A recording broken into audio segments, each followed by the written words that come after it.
are you doing for Thanksgiving? What's your deal? We're staying home. Just gonna do some stuff here. Definitely not gonna travel to any family or anything like that. Nobody's coming over here. Everybody's just gonna do their own thing. I think my husband's gonna go to his mom's.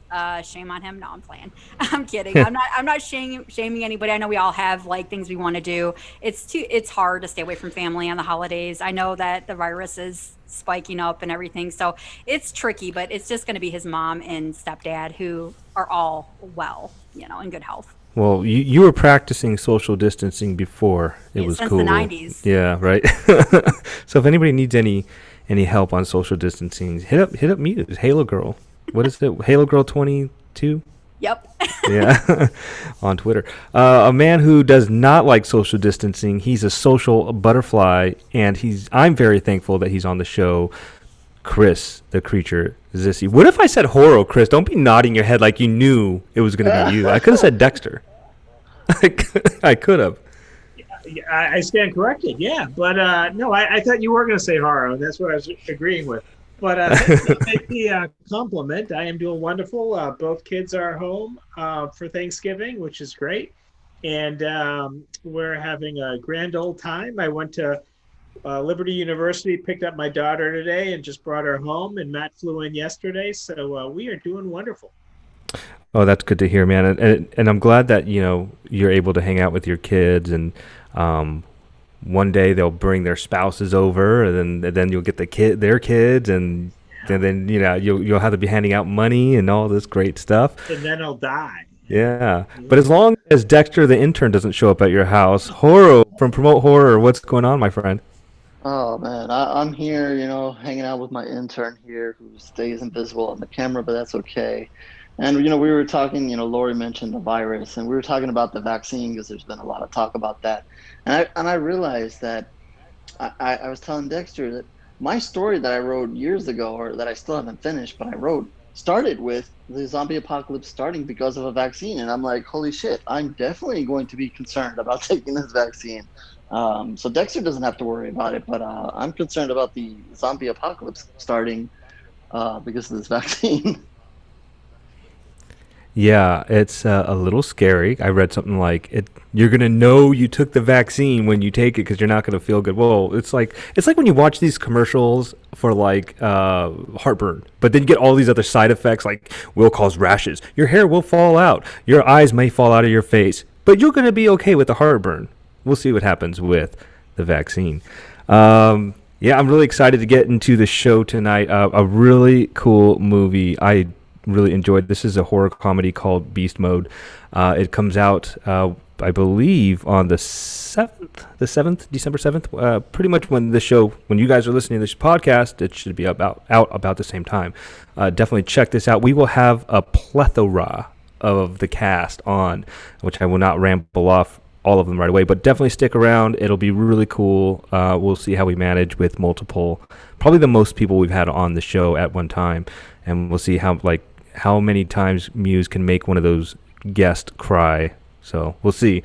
Anyway, I'm going to kick the show off with the fear, the beer of the week, and a horror movie flashback. So what I'm drinking tonight, it's funny, Chris, I'm not making fun of you. I am kind of making fun of you, but I thought about you when I got this beer because this says Golden Bulls, like Golden Girls, and it's got like bulls dressed up like the Golden Girls. And I thought of you because they're old like you. I And got this 30 more years to go before I become one of the peers. this is Bolero Snort Brewery. I like this beer. Bolero Snort, yeah. Golden Stout brewed with honey, malt, and brown sugar with cocoa nibs and coffee. So, cheers to you guys. Happy Thanksgiving. Let's see how this tastes. Ooh, that's good. That's a little heavy, but it's good. All right. It's a nice, like, winter beer. I like it. All right. So, for the horror movie flashback, I don't have an actual movie, but I do have a lot of birthdays to ramble off here. Boris Karloff was born on November 23rd in 1887. If you don't know who he is, shame, shame, shame on you and your mom. Jamie Lee Curtis, November 22nd, 1958. Also released this week, a couple good movies, I guess. The Addams Family, November 22nd, 1991. I love The Addams Family. I think it's I don't know. Is it horror? It's, I don't know, horror, light horror comedy ish. I don't know. The Mist, November 21st, 2007. That's the one with Thomas Jane. So that was a newer one, and we can't forget that. Ooh, yeah.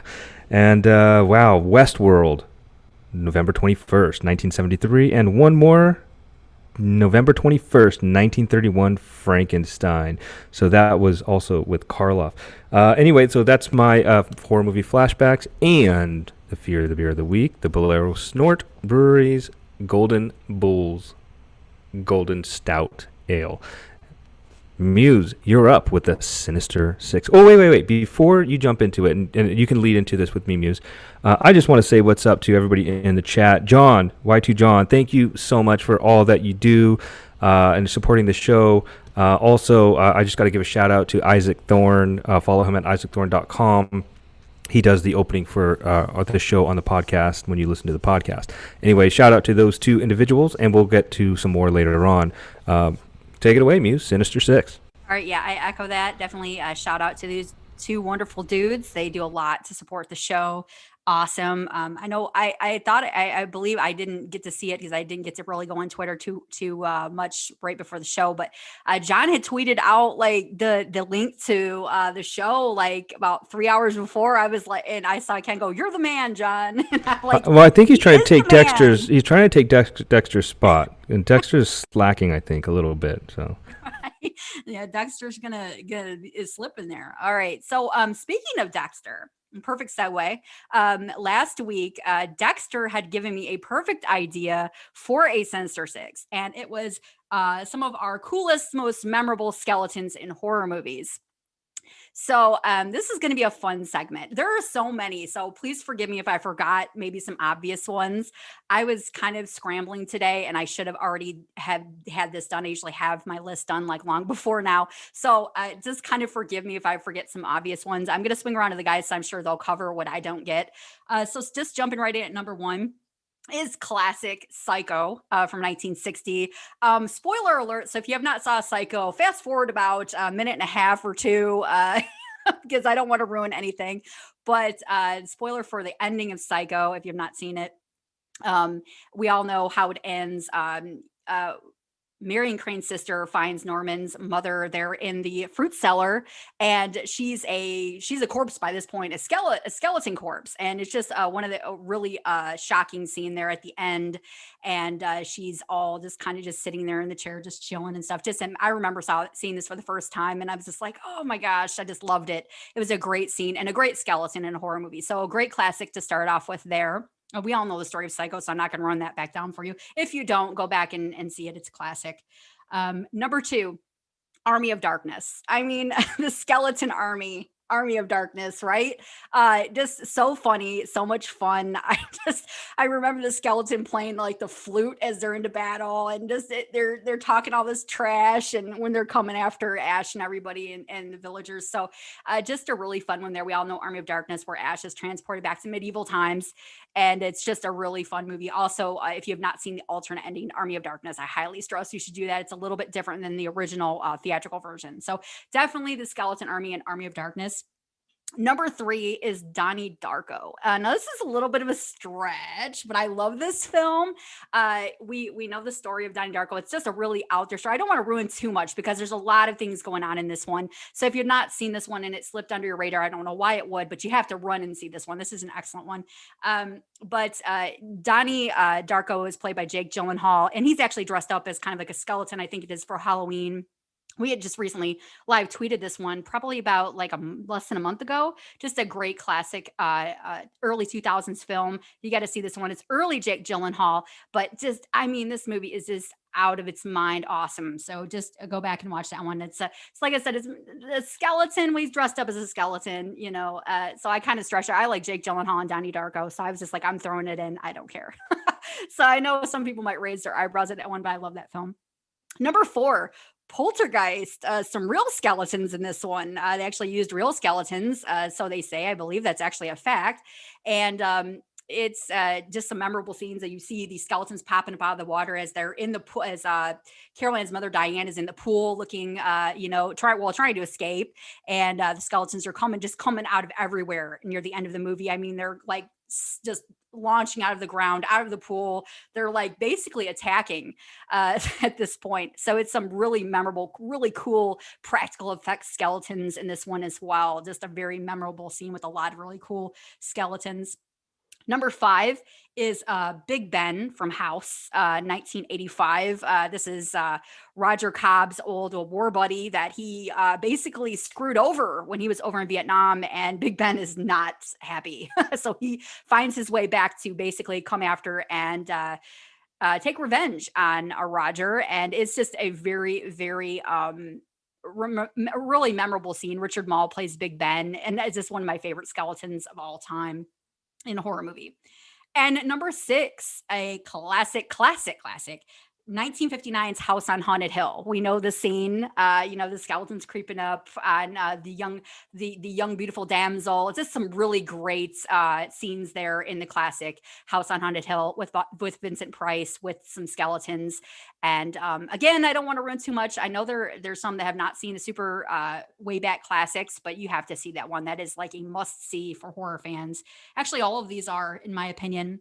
But House on Haunted Hill is really up there as a classic. So those are my top 6. I know I missed some obvious ones. I know that people are probably like, wait a minute, what about this one?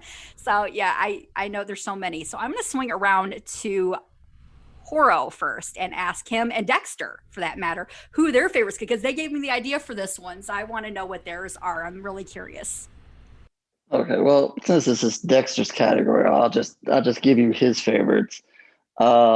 Obviously you stole a big one there in the poltergeist skeletons, because legend has it they were real. I mean, depending on who you believe, so you can't really beat real skeletons. Probably not the only time real skeletons might have been used in a horror movie, but Dexter happens to like Jack the Skeleton from A Nightmare on Christmas. I don't know what the story is there, but he's got some amusement with him. And I guess he recently got introduced to Skeletor on Twitter there. He's been putting out Skeletor things, and I don't know what that is, but he's fascinated by Skeletor having muscles. He doesn't quite understand this, and I've had to go over it a couple of times with him. But yeah, Skeletor is quite of interest to Dexter. And along with some of the skeletons in the background of Pirates of the Caribbean, he seems to have like that too. I guess he's kind of getting that Disney vibe. I'm a fan of Disney as well, so I guess he's getting attached to that. And there's a couple others, but I have a feeling Ken's going to say at least one, so I'll leave that one alone. And I think you already stole one of Chris's, so I guess I have a feeling I may have. Yeah. One of the guys can go next, but Dexter is very pleased with the category and what you've mentioned. Yes, I loved it. It was a great idea for a Sinister Six, and I'm always looking for ideas, so I'm always open to that. So I love that he came up with it's a really great idea for a Sinister Six. So I had to do it this week for Dexter. And so, speaking of stealing Chris's answers, let's hear what Chris has. All right, since you stole my answers, I'm sorry. The Three Stooges episode when the two skeletons are playing checkers, classic. And wasn't there a movie, I think it's public domain on YouTube, Screaming Skull? It sounds familiar to me. Yeah, so let's go with that. And as soon as I hand it over to Ken, I think 15 more will come to mind. But boy, you got me in House on Haunted Hill, and you got me on Army of Darkness. I had those two on my list. I knew you would pick Army of Darkness, but I thought I might be fairly safe with the movie that was made before Talking Pictures, but that didn't turn out. So, I'm sorry. In the Frankenstein movie, isn't there a skeleton on the side when he's giving the lecture at the beginning? Yeah, there was. Yeah, I think you're right. Yeah. So that works. That's a right, so there. Yeah, I had to get an old one in there. It's funny because I was going to say House on Haunted Hill and obviously Army of Darkness, one of my favorite, not just horror movies, but movies, period. So I'm going to even go, not necessarily a skeleton in a movie, but, Muse and I always talk about horror movie posters and VHS covers. Evil Dead 2 Yeah. had the skeleton with the eyes, and I thought that one of the coolest VHS covers. I thought it was haunting. It was scary. The movie wasn't that scary, but you know, just a brilliant marketing idea there with that Evil Dead 2. And Jack Skellington, I mean, come on, Dexter. I thought you would have guessed Jack Skellington. He should be like did. it. Did he say Jack? Yes. I thought he. Nightmare I thought. Before Christmas. Oh, did he? I thought he said Yeah, Pirates of the Caribbean. that was one of them. But the first one he mentioned was Jack. Jack's his I'm. favorite skeleton for some odd reason. I don't know. Well. There you go. And I think. Oh, I know. Then the other one I was going to say, which I wish they would have done it this way, because it could have been a really cool horror movie, is Ghost Rider. Yeah. If they would have went dark with that and did something like with the first Blade and Blade 2, Blade 3, that movie would have been rad. That's So, one I would actually like to see remade darker, you know. yeah, That would be yeah, interesting. yeah. But then Nicolas Cage went all Nicolas Cage on it. And, Right. I love Nicolas yeah. Cage, so it's not a slight to him, but I would like to see a much darker, more gothic. Yeah. You know? Dexter, you need to get on that, man, and submit your film, you know? He's going to be starring in some stuff in the future. We've discussed some future endeavors, so we'll see what he does. He's going to be like that show Bones about the doctor, Bones, but it's going to be like Dexter, his Dexter's bones. bones. Yeah. Dexter's bones. Dr. Dexter Boner. All right, Muse, before this gets off the rail. All right, so that's it. Everybody had great answers. I loved all of them. So yeah, that wraps up for the Sinister Six. Right on. Let's get into the horror news with PromoteHorror.com and Horror with Dexter the Intern. Yes, Dexter the invisible intern here, but that's okay. We'll figure this out one of these days. I just like to throw in one last one that nobody mentioned, and that's the Crypt Keeper. I thought for sure someone was going to mention him, so I kind of let that pass. But I just can't let that slide. I'll take that one from me, and the rest of them from Dexter. But so remake talk. Not gonna get too much into the remake as I'm always spinning and twisting around my little category here. There's been some news of a couple of movies here, and thankfully most of these movies are sequels and not remakes. So I'm just going to mention them, and we can kind of combine it a little bit of the news segment here with this talk, and just be thankful that these are sequels and not remakes. And you'll know what I'm talking about when I mention the first one here is that Predator, I guess this is going to be part 5, has been announced. Apparently this was kind of been supposedly being worked on for several years now, or at least a long time. And I guess someone dropped the ball and let the cat out of the bag, or let the predator out of the bag, or out of the jungle, or whatever you want to call it. But again, I know there's a lot of complaints about Predator. It's been done. We've had a remake of that. Maybe not a direct, done in a different way, but in another jungle setting and so forth, Predator setting, and maybe one day we can dive into that more directly. But there's Predator, and we've seen Predator and Alien twice already, I believe. So here we go again with Predator. And I know some people out there might be over the Predator thing. I personally love Predator. I think he's a badass character. So whether it's a remake or a reboot or a sequel, this is one of the ones where I kind of set all that nonsense talk aside and say, if you can put a cool looking, don't mess up Predator, and just, kind of keep him as usual and put him on screen, and maybe not too much CGI, and just kind of make it as practical as you can, throw him on screen. I'm all down for that. I mean, I don't really care what you do. He is what he is. He is like the ultimate Predator, just blasting and killing everybody. I'm all for it. And I love, some people have complained about the damn Alien versus Predator movies, and they weren't the greatest. And no, they're not the greatest movies overall. But to watch those two creatures fight it out just in the moment, I love it. It's kind of like when you have Freddy versus Jason. You can complain all you want about the movie, but having Freddy and Jason in the same movie is just awesome.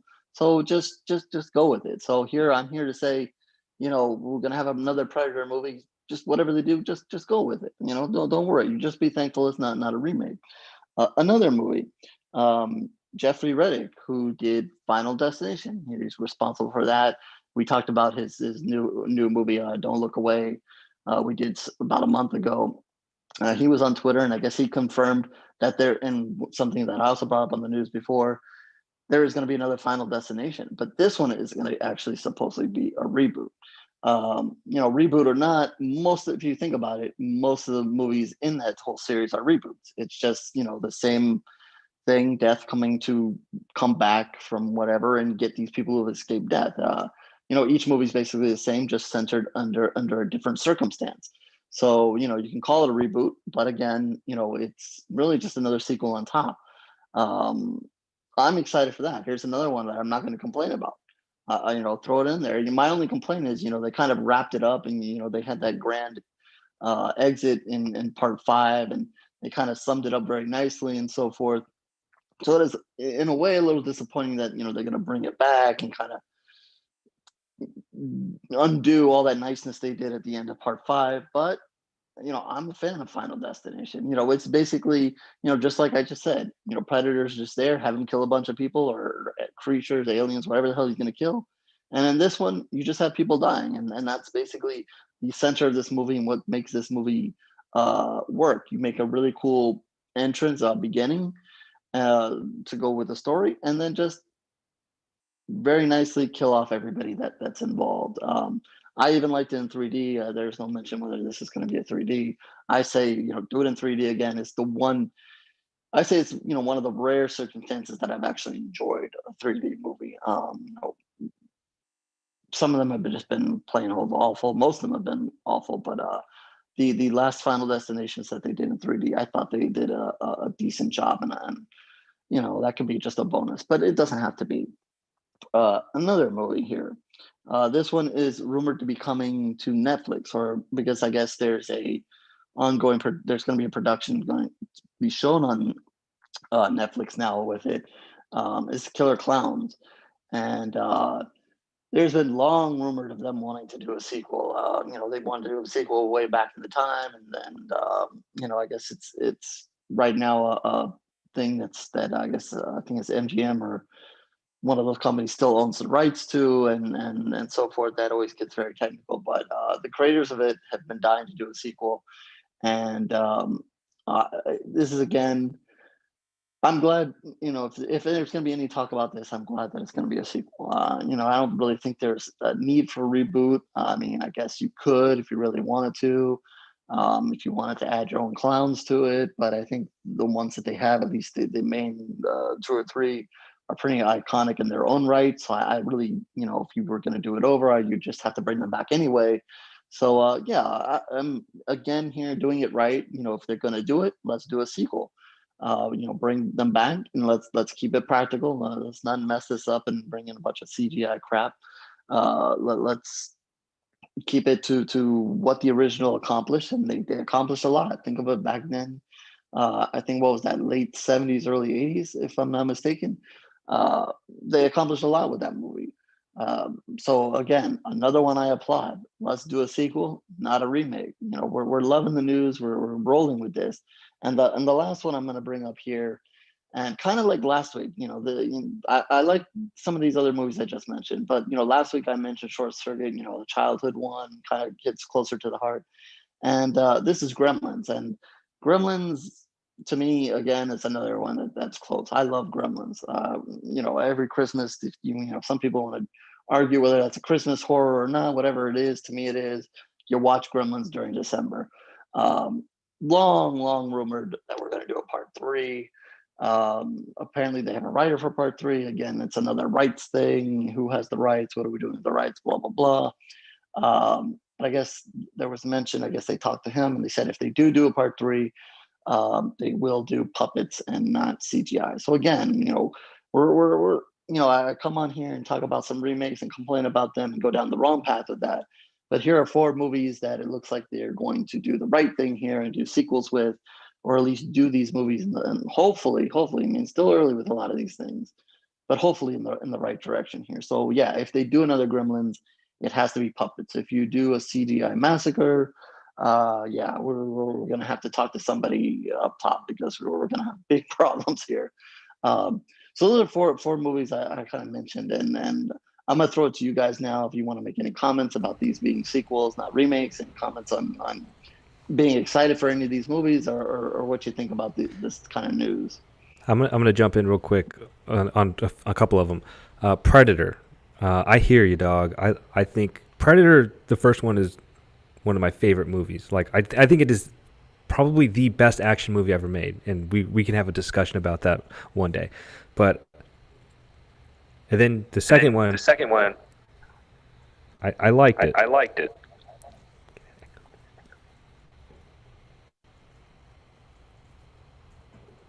The second one I liked, and then after that it got kind of screwy. You know, you got Alien versus Predator, and that was kind of cool, I guess. But I think that they should take a little break for a little bit, you know, and then come back to it. I don't know. Give it a few years, kind of like what they did with like Star Wars. You know, give it some time, let it breathe, and then come back.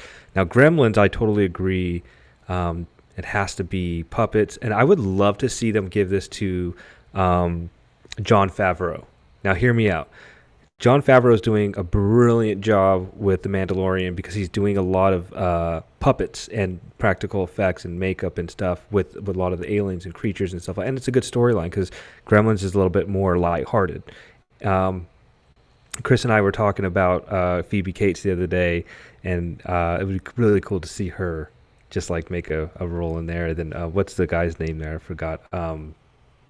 Help me out, Muse. What's Zach his name? Galligan. Yeah, Galligan, Zach Galligan. So yeah, I would be really cool to see. But yeah, I'm gonna pass it on over to Chris. Yeah. Okay. I'm on this. The Predator thing. I don't know if you guys saw the review I posted today. It was sort of a Predator ripoff. I didn't know, Haro, you would bring it up. It's a Fred Olen Ray movie, and if you know Fred Olen Ray, you're just a better person because of it. Because he's never made a bad movie, and this is basically a Predator movie, except you got Roddy McDowell as his controller. Now, if that's not classic written all over it, I don't know what it is. But even better, Predator gets, or this thing that looks like Predator, it's like the most dangerous game. He comes here to hunt, and he's got to hunt these jock football players and their cheerleaders. It is just a wonderful plot. Now, I would like to see that on the big budget. I want like $300 million budget on Predator going after jocks and cheerleaders, and have some sort of Buffy type character who ends up being the hero of the world. You know something? Let the Sci-Fi Channel make it. I would love it. I'd be all over it. But seriously though, I agree with you, Ken. Predator is probably, I don't know, top 5 action movies ever, and it's one of those movies you can see every week and not get sick of it. So, Exactly. Yeah. Thank you. But put them on a neat little on a cruise ship. Put them in wherever, and it's always commandos. And commandos are boring. You can practically smell them through the screen, and they grunt a lot. Put some cheerleaders in there. Put a dance team. Put people who. Chris wants chicks. Yeah, give him some chicks. Predator. That's one of the downfalls. He keeps getting his ass kicked by brutes. Why? Okay, we're gonna change up our game plan. We're gonna go after the hot chicks now. Right. I like it. Yeah, and different strategies to kill this alien thing. So those are just a few random thoughts, nothing specific, but I think you know where I'm coming from.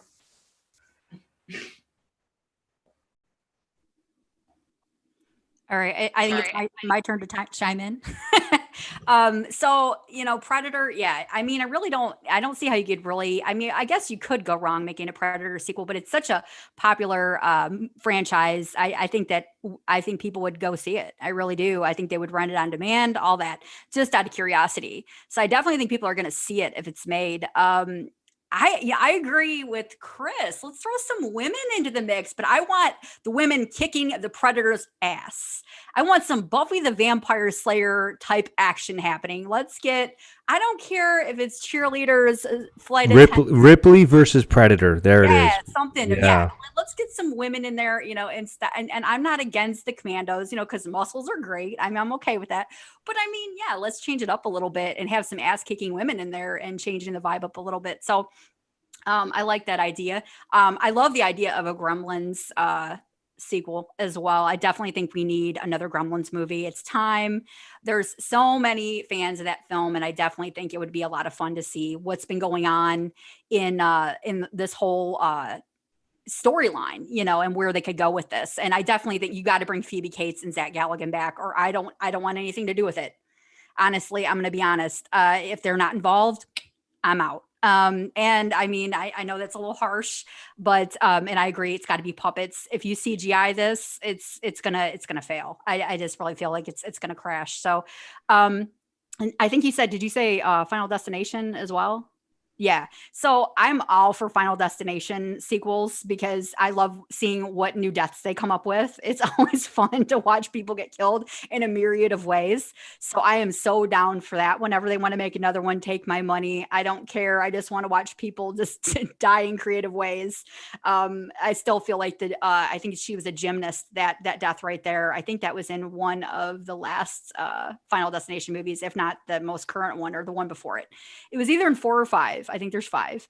And so yeah, I'm down with all of that. I'm a sequel person, so I'm like, make the sequels. Let's stop with the remakes. Let's make some sequels. Let's continue some stories. Let's start some new ones, but don't just reboot it. It's just, there's so much a story to be told with a lot of these franchises that we're talking about here. So, I mean, I think there's a lot of ways we could go with it instead of remaking and starting over and hitting the reset button. So that's my 2 cents. When I put those together, that you'd have some interest in that since you love sequels. Yes. And I think it's definitely very easily done with these 4 movies to just kind of do a sequel. I mean, I know Final Destination is supposed to be a reboot, but I mean, seriously, it's just a sequel because it's just the same thing every time, with minor tweaking there.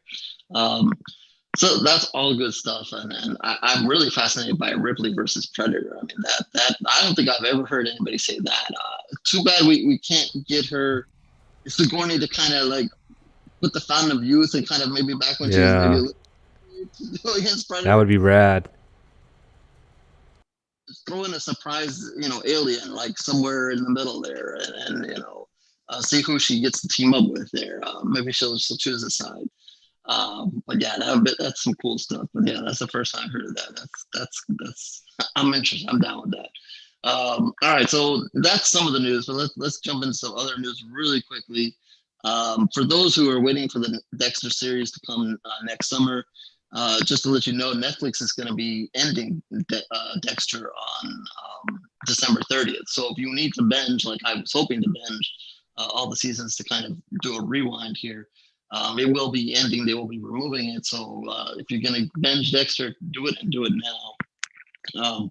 Full Moon is going to give another puppet. They gave Blade his own movie. They're going to give Dr. Death his own puppet movie. So that'll be interesting. I still haven't yet to see the Blade movie. I wanted to for a while now, but haven't caught it. So hopefully I get to do that. Last week I mentioned Freaky would be on demand soon, and I guess it's official now. It's on December 4th. So for those who didn't want to go to the theaters, don't blame you. It'll be on demand December 4th for you to catch. I still need to see that as well. Speaking of sequels, here's another one I didn't mention is The Reef. The Reef is getting a sequel. We love our sharks. We got to stay up with our shark news here. It's going to be called The Shark Stalked. So I guess that's in pre-production now. Here's some news I don't think I'm too excited about. Maybe Ken's excited about this. I don't know, but there's an untitled monster movie for Universal that was announced, and Channing Tatum is supposed to be in this. I kind of put Channing Tatum in the same boat as Robert Pattinson. So I'm definitely not excited to hear that news. Maybe, I can't say he sparkles, but I don't know. There's something about him that I'm not excited about. So I don't know what they have planned. Maybe it'll work for him, but that's not exciting for me. Something we can all get excited for is Robert Englund in Stranger Things season 4. Yes, you heard it. I definitely have to make sure that I catch up with that. Um, Something for Chris. We're not going to leave Chris out here. Monster Hunter, starring his girl Mila. They've moved the date of the release to December 25th. So, I think that's a week back or forward. I forgot if it's backward or forward. But she's going to be in competition with Wonder Woman. So look out. We can put those two together and see what happens. News for me, The Walking Dead, the extended season of season 10, because it never ends, will come out February 28th. I'm sure I'm the only one excited about that. And Skyline, which is this is going to be actually the third movie in the series.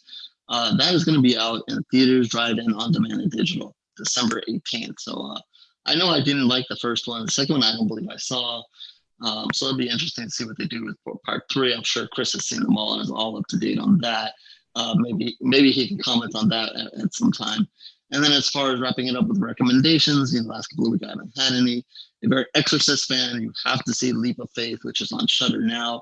Great documentary from the man himself who did it. Telling them all kinds of great information. So if you're a fan of The Exorcist, which most of us are, you definitely have to see that. A movie I caught today, Come Play. Very good, creepy story there. They did some things good in the movie. Not perfect, but good. And I also caught Run, which is on Hulu, starring Sarah Paulson. It's getting a lot of great reviews. I believe Stephen King made a comment on it. Terrific movie. More, not total horror movie, maybe more of a thriller that has some horror elements in there, but very excellent movie. So those are for some recommendations that I finally seen some better stuff this week. Good stuff, man. Take a breath, man. Good stuff. I was hoping you would mention Robert Englund. I know that's your boy. But yeah, catch up with Stranger Things. I was all about it. And Chris is showing us his Underworld, not his underwear, Underworld DVD right now. Speaking of Chris, let's get into the creature feature of the week. The movie we'll be talking about tonight. Go for it, Chris. First, Skyline. I agree with you, Haro. Saw the first one, didn't like it. Didn't see the second one. However, if I'm not mistaken, I might be mistaken, the star of Underworld Rise of the Lycans, Rona Mitra, I believe is in the third one. I could be mistaken about that. So don't go anywhere, guys, because I have some hard-hitting questions for you. Which one of you is the wife-swapping atheist? That's going to be Dexter. Okay. Which one of you burns rabbits?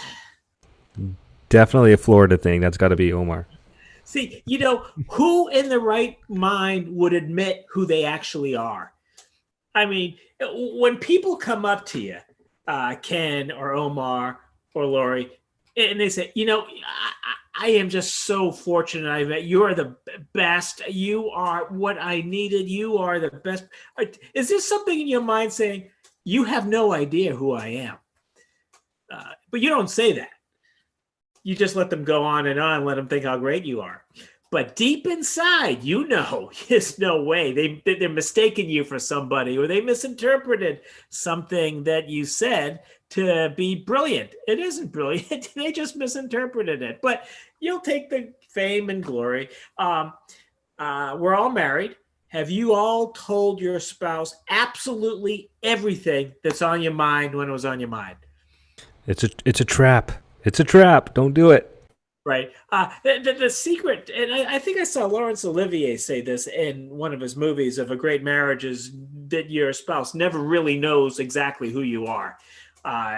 Because if they did, hence our movie today, Beast Mode. Interesting movie. And it's actually kind of a nice theme. And we're going to look at a movie that is eventually, after the first 50 or 10 minutes set in Hollywood, But if you think about it, it could be set in your home, could be set in your hometown, could be set in the college you went to, could be not on this show because we speak the truth here. But it's kind of a neat show, movie. And it's a cast of thousands, and you'll see these people. You say, I know who that is, and then you find out, whoa, that's C. Thomas Howell. I never would have got that because he's really the star of this in a movie with about 25 stars. And I don't know if you guys remember the 70s when they had Irwin Allen movies, The Towering Inferno, Earthquake. But at the bottom, they'd have pictures of 20 stars. And they were all in the movie, some of them only for about 10 seconds. But, George Kennedy, Ava Gardner, they were all in it, even if it was just for a few seconds. Marjoe Gortner, remember Marjoe Gortner? He's sort of like Anthony Zerbe without the glitter. But this movie has a cast of thousands in it. And they all do a really, really good job. And if we can get to the plot, and I'm not going to spoil anything, there's a backstory that begins the movie. It's the jungles of South America, Uruguay, I believe. And there's this herb and a flower that, when mixed, it has great healing powers. Facial deformities, scars, plague, blisters. It wipes it away right away. There's a side effect, as everything has, including the vaccine. And you're absolutely right, Omar. You guys take it first, and I'll see how it goes with you guys, and then I might think about it. But this side effect is, whoever you are inside, it comes out. Not only in your behavior, but if you're a monster inside, you become a monster, not just in behavior, but, you grow horns, your face will go, fangs and everything, and claws. And it isn't just like you start swearing. No, you just rip people apart. You pull out their spines, you pull out their intestines, and there's some kills in this movie that we're going to see. And you keep in mind, this is a comedy. Remember Kimchi and Carla? You do. The makeup people. When one gets her intestines ripped out and the other one gets strangled by those intestines, it was just a beautiful kill. And we laugh through it because it's a funny movie. Well, the problem here is James. Is it James Duval? I might have my names mixed up. He's the guy that we might have first seen in the Die Hard movie with James Duval. He plays a action hero. Huckle Saxton. And Huckle Saxton is problematic. He's the type of guy's on drugs. Everyone hates him. He abuses everybody, but he's a great action hero. And to get him in your movie, you got a lot of work because you got to keep him clean. You got to keep him on time. Well, Breen Nash, C. Thomas Howell, needs to make a good movie because Gods of Pluto failed. And it's funny because you see Gods of Pluto, and you automatically put a movie. I put Jupiter Ascending there. And in fact, the poster actually looks like Jupiter Ascending. The billion-dollar movie that nobody goes to see except for one guy who's kind of weird. Channing Tatum fans like horror. Right. And who was the actor? Was it Olivia Wilde or I don't know? Maybe. Oh, it was Mila Kunis. Mila Kunis, yeah. Yeah. Oh, what a mistake. What was she thinking? And no, she did not save the movie. Well, he needs Huckle Sexton to be in the movie because he's the box office draw. It doesn't have to be a good movie, although, he's been in a few things. People love him. Well, in a weird scene, C. Thomas Howell, Breen Nash, backs over him and kills him.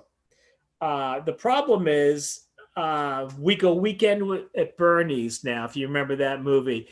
Nobody can know he's dead because the studio's going to bankroll it.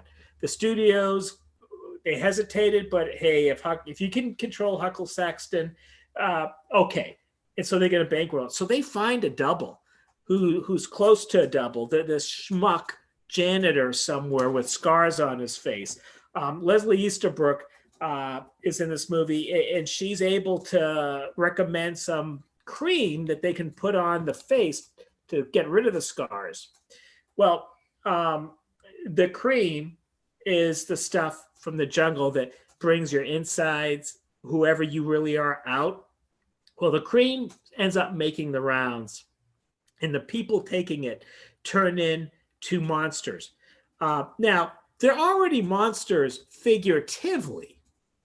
The Hollywood, what do you call it? Materialistic, unsincere, they won't tell you your coat's on fire culture. Well, just imagine how they really are. And it's like 50 billion times worse. So now you have monsters running around, ripping people apart. And Brie Nash has got this guy who's actually a sweet guy. He's probably the only pure person in the movie. And now they've got to coach him because they say, hey, nobody's going to believe you're Huckle Saxton because you're just too good. You got to start being mean to people and stuff. And so James Duval goes home to Huckle Saxton goes home to see his wife, and his wife completely materialistic. And this guy's just being who he is. Hey, I love you. I realize I haven't been around. I want to make you the best wife in the world. I want to cater to all your needs. And she doesn't want any part of it. She's into the blow culture. And it's kind of funny because it's not in him to mistreat this woman. Although this woman, you get the feeling, wants to be mistreated. Well, they go forth and make this movie, and Brie Nash and Huckle Saxton, because of the industry they're in, have people after them anyway. And this cream is making its way around, and it's gonna eventually flower, if I can use that word, because that's where the thing comes from, into almost an epidemic on the movie set. And there's going to be a lot of bloodshed. There's going to be a lot of people getting ripped apart. And there's going to be a very ironic, explosive ending. And I don't want to say too much about the ending, but one of the things about this movie, you got to like the theme in that what's inside is really what's important. What's inside is going to come out eventually. And so who you are inside, you can fake people all day long with a beautiful face and a smile, but if they know you long enough, they're gonna know. And so it's sort of a nice theme. And this theme is cast on the Hollywood culture, which you can imagine where that's going to go. But like I said, when I opened up the review, apply it to your own household, apply it to who you are, apply it to your own community. Are you really what people are seeing? Do you want to be?